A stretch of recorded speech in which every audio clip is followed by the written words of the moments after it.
So we're looking at some progressions for mobility and stability, as well as some additions. This first addition is looking at the whole mobility of the spine, coming into as much extension and flexion through the spine. So that addition of that posterior tilt for the pelvis, and just finding space and length, knowing that if we don't move the spine through its full sequence of mobility, we may not be giving it that articulation that gets the synovial fluid, basically that oils our joints.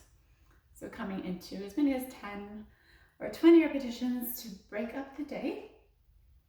And then looking at our chalk drawing mobility sequence.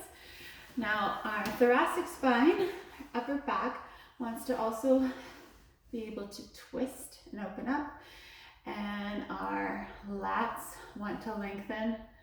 Our shoulder wants to be able to articulate as much into range as possible. With this mobility exercise, it's an exploration. So we don't want to come past an edge. If you have an injury, you want to just avoid anything that feels like a pinch or sharp pain or in the shoulder itself. But if you do feel like a particular position helps to open and lengthen, we continue to either hold or lengthen in that range. And then we can come into this beautiful pec stretch here. You're gonna open up. Breathe into the rib cage. This is a great place to remember that we want to be open through the ribs as we breathe in.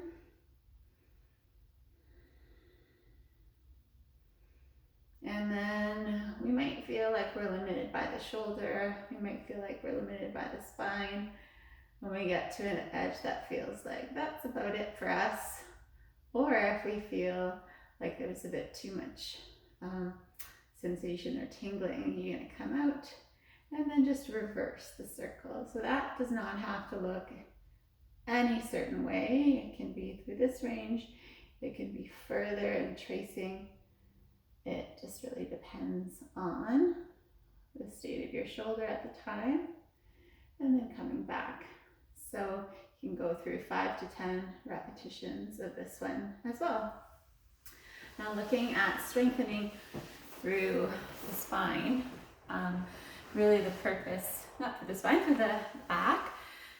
We were looking at posture today and looking at the sitting posture and looking at, first of all, correcting the way sometimes the rib cage wants to compensate for our shoulders being slouched. So we think we're going to come out of our bad posture by just bringing the rib cage forward. It might be true that we're in this kind of flexion too that we need to correct, but this overcompensation creates more tension and discomfort here. So we want to correct that by just dropping that and lining that up with the pelvis there. And then once we're there, we might find, oh, that made a slouch. So trying to bring those shoulders back and down is not going to feel natural. So then following exercise, we'll just reinforce the strength through the middle and lower traps so that we can find a posture that ultimately is going to be more stable and more pain-free. So this one is facing down, because facing down in this way helps us to avoid that compensation. Then it also helps us to avoid upper trap engagement, which is usually dominant. And you probably will find that this is a hard thing to correct.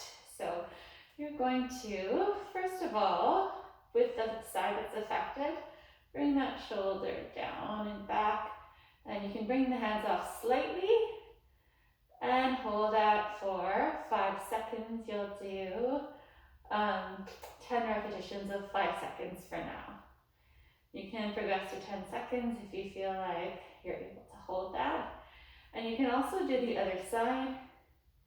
And when that's getting easier at 10 seconds, you can try to do both at once.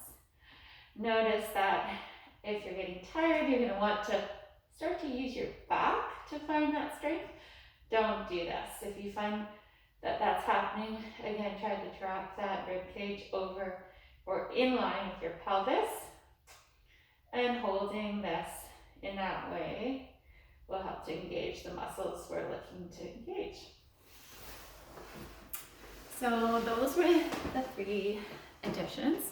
And then continuing to explore the initial one that we were doing with the TheraBand 3 range, doing it on your back, still recommended, and trying to bring that position of the shoulder back. So just fighting the tendency to roll forward, which is tough to do. All right, nice to see you. Bye.